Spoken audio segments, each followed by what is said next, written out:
meneruskan pelajaran kita pada pagi ini.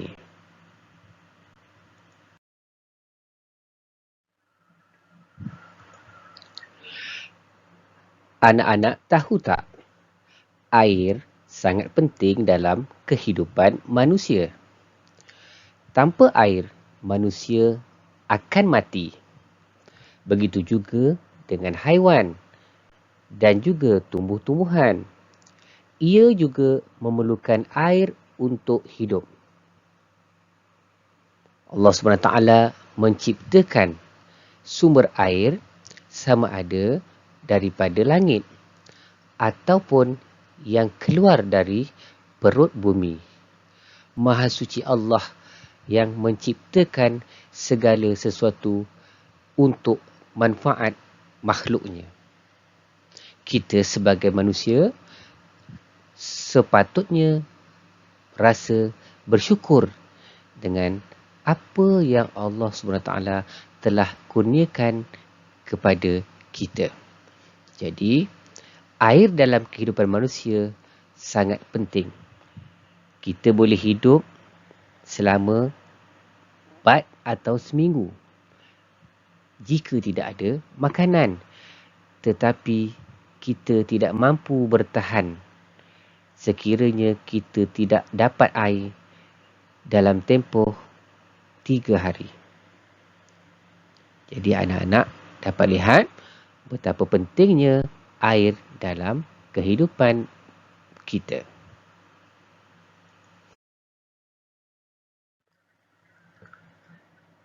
Anak-anak pernah dengar tak air mutlak? Ya, air mutlak. Apa itu air mutlak? Air mutlak ialah air yang digunakan untuk mandi, berwuduk dan menghilangkan najis. Air mutlak juga boleh digunakan untuk membasuh, sama ada membasuh baju, membasuh basikal, membasuh kereta dan juga boleh digunakan untuk memasak. Air mutlak ini sifatnya suci lagi menyucikan. Jadi, anak-anak sudah tahu apa kegunaan air mutlak. Sekarang, kita lihat pula jenis-jenis air mutlak. Jadi, air mutlak ini ada 7 jenis. Ada berapa anak-anak? Ya, ada 7 jenis air mutlak. Yang pertama, air hujan. Yang kedua, air salji. Yang ketiga, air embun. Ketiga-tiga jenis air yang Ustaz sebutkan tadi adalah yang diturunkan oleh Allah Subhanahu Wa Taala dari langit. Air hujan, air salji, air embun. Allah turunkan dari langit. Kemudian, jenis yang keempat, air perigi. Air laut, air mata air dan yang ketujuh, air sungai. Jadi, air perigi, air laut, air mata air dan juga air sungai ini sumbernya adalah dari perut bumi. Jadi sebagaimana yang Ustaz sebut di awal tadi, Allah SWT menciptakan jenis-jenis air mutlak ini daripada 2 sumber. Sama ada daripada langit ataupun daripada perut bumi. Mari kita ulang sekali lagi. Ada berapa jenis air mutlak? Betul. Ada 7 jenis. Cuba sebutkan sama-sama dengan Ustaz. Yang pertama, air hujan. Yang kedua, air salji. Yang ketiga, air embun. Yang keempat, air perigi. Yang kelima, air laut. Yang keenam, air mata air, dan yang ketujuh, air sungai. Jadi, kesemua tujuh jenis air ini adalah jenis-jenis air mutlak. Apa guna air mutlak tadi? Yang pertama, kita gunakan untuk mandi. Ya, sama ada mandi wajib ataupun mandi yang sunat. Dan juga kita boleh gunakan untuk berwuduk. Apa lagi? Kita boleh guna untuk memasak ataupun untuk makan dan minum. Kita boleh guna untuk, yang paling penting, membersihkan najis. Kerana sifatnya yang suci lagi menyucikan.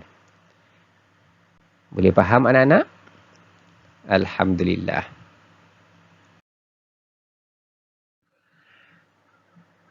Mari kita lihat pula bahagian air ataupun jenis-jenis air.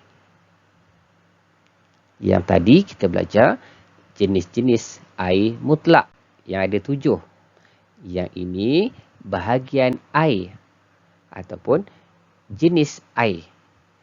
Air ini terbahagi kepada 4 bahagian ataupun 4 jenis. Yang pertama, air mutlak yang kita sebut tadi. Yang kedua, air musyammas. Air musyammas. Yang ketiga, air musta'mal. Air musta'mal. Dan yang keempat, air mutanajjis. Air mutanajjis. Jadi kita dah tahu sebelum ini bahawa jenis air yang pertama iaitulah air mutlak ada 7 yang telah kita sebutkan tadi. Ya. Nanti kita akan huraikan satu persatu maksud air mutlak, maksud air musyammas, maksud air musta'mal dan juga air mutanajjis.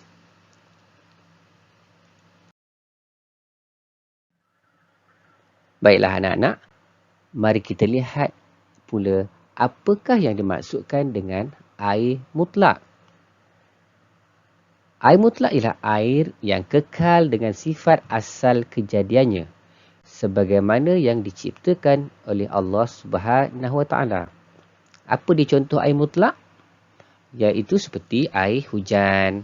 Bila anak-anak lihat air hujan, ya, dia adalah bersifat asal semula jadi. Berwarna jernih, tidak ada rasa manis dan masin.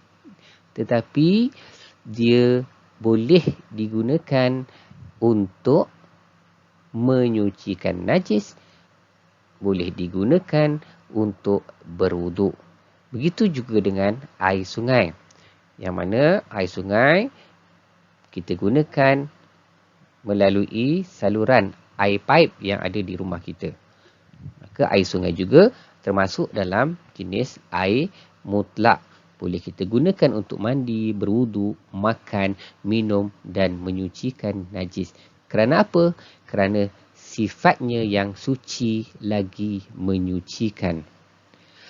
Adapun air mutlak yang bercampur dengan sesuatu yang suci sehingga mengubah warnanya, baunya atau rasanya. Contohnya air paip yang kita ambil daripada rumah kita. Kita masak, kemudian kita bancuh air Milo. Sebagai contoh, anak-anak suka air Milo kan? Maka sifat asal air yang jernih bertukar menjadi warna coklat, warna air Milo. Jadi, air Milo itu adalah air mutlak. Tetapi disebabkan dia sudah bercampur dengan benda yang suci dan halal untuk dimakan ataupun diminum, maka dia tidak boleh digunakan untuk berwuduk ataupun tidak boleh digunakan untuk mandi hadas. Jadi air itu seperti contoh tadi, air Milo ataupun air kopi ataupun air nila ataupun air kelapa, air ini suci tetapi tidak boleh menyucikan najis. Air ini kita namakan air muqayyad. Apa dia? Air muqayyad. Air ini bersih, suci tetapi tidak boleh menyucikan najis. Tidak boleh digunakan untuk berwuduk. Adapun air mutlak yang asal sifatnya seperti mula-mula Allah SWT ciptakan, itu adalah air yang boleh digunakan untuk bersuci dan menyucikan najis.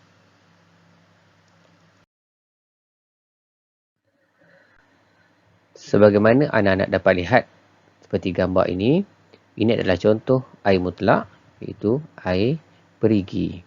Jadi air perigi ini boleh digunakan untuk berwuduk ataupun menyucikan najis. Adapun air yang di sebelah air perigi ini, iaitu air kopi ataupun air Milo, tidak boleh digunakan untuk berwuduk ataupun menyucikan najis.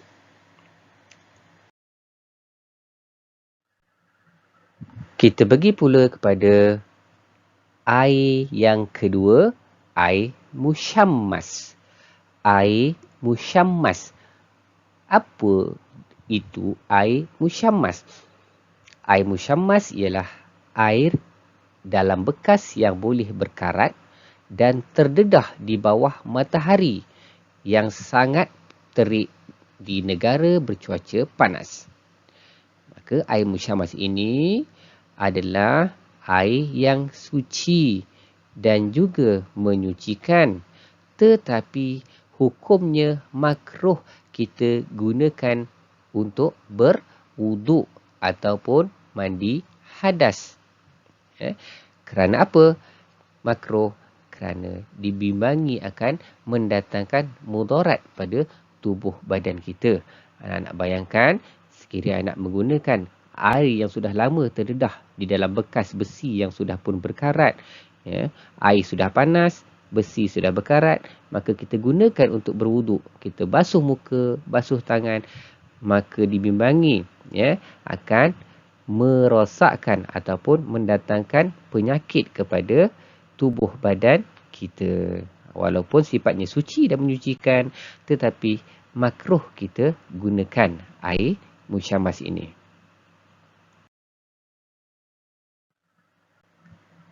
Ini adalah contoh air musyammas di tengah padang pasir gurun Sahara.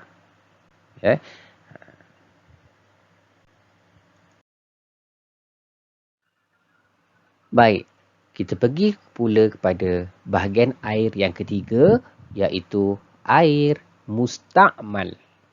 Air musta'mal. Apa dia air musta'mal?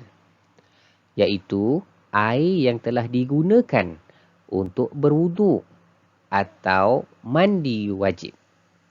Kadar airnya adalah kurang daripada 2 kolah serta tidak berubah salah satu sifat air. Jadi air ini ada sifatnya. Sama ada baunya ataupun warnanya ataupun rasanya.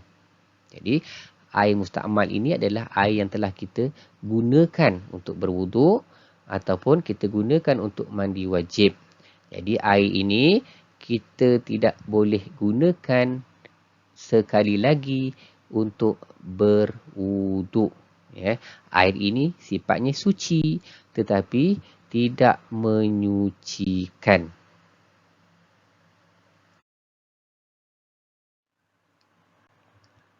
Ini adalah contoh air musta'mal. Apa dia tadi air musta'mal? Air yang telah kita gunakan untuk berwuduk ataupun mandi wajib. Kemudian kita gunakan sekali lagi air tersebut. Jadi air yang telah kita gunakan untuk kali yang pertama itu dinamakan air musta'mal.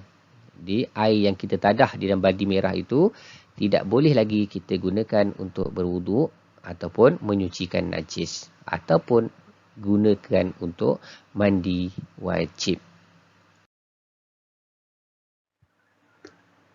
Bahagian air yang keempat ialah air mutanajjis. Air mutanajjis.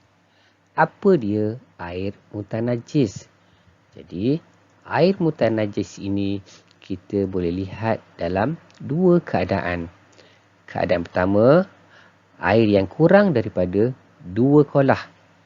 Apabila dimasuki najis ke dalam air tersebut, walaupun tidak mengubah sifat air itu dianggap sebagai air mutanajjis.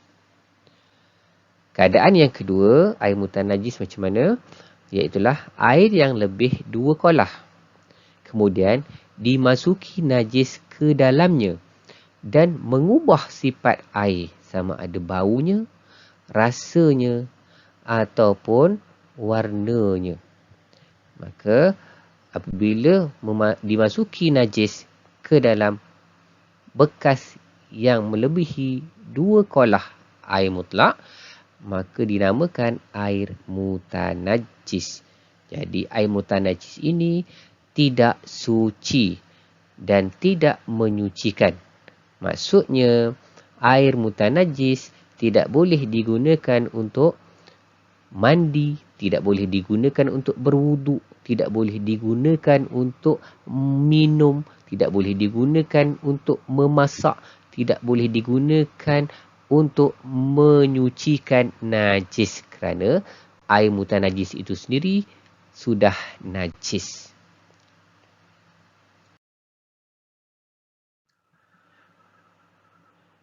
Ini adalah contoh air mutanajjis.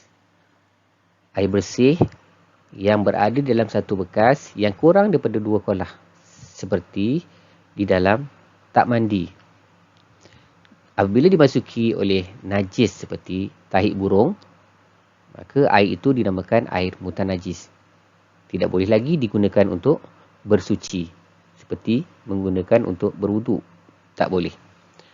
Satu keadaan lagi, sekiranya air itu melebihi 2 kolah. Yang dimasukkan dengan 2 kolah ialah air itu sebanyak 230 liter. Di dalam bekas yang besar. Tiba-tiba telah dimasuki oleh najis seperti tahi burung dan mengubah salah satu daripada sifat air. Berubah warna dia. Maka air itu juga tidak boleh digunakan untuk bersuci kerana air itu adalah air mutanajjis.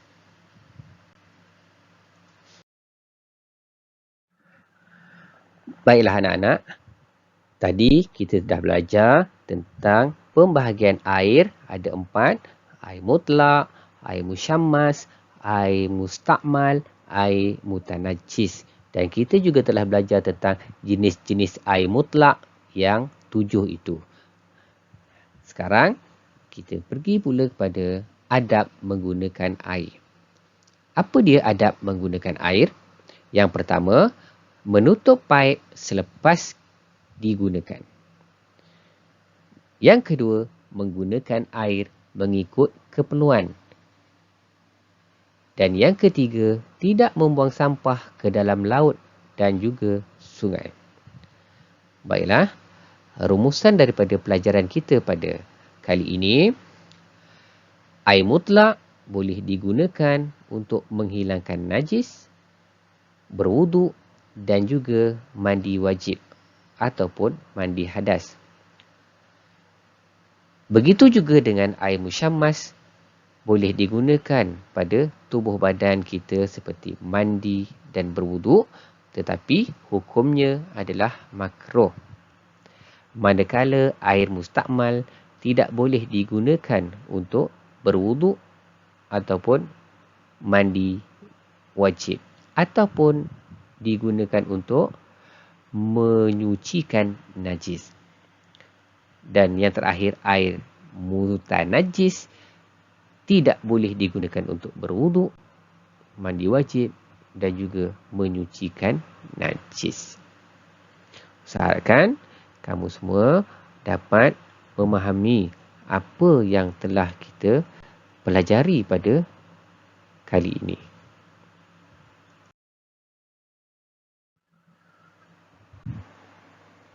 Latihan. Salin semula bahagian-bahagian air. Jadi cuba anak-anak jawab soalan ini.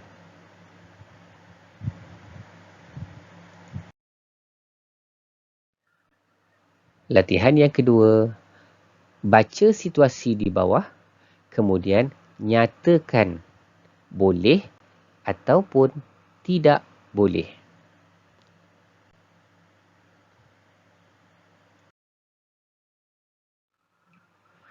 Alhamdulillah, cukup sekadar itu dulu pelajaran kita pada kali ini. Ustaz doakan agar kamu semua dapat memahami isi pelajaran kita pada kali ini. Semoga bertemu lagi. Assalamualaikum warahmatullahi wabarakatuh.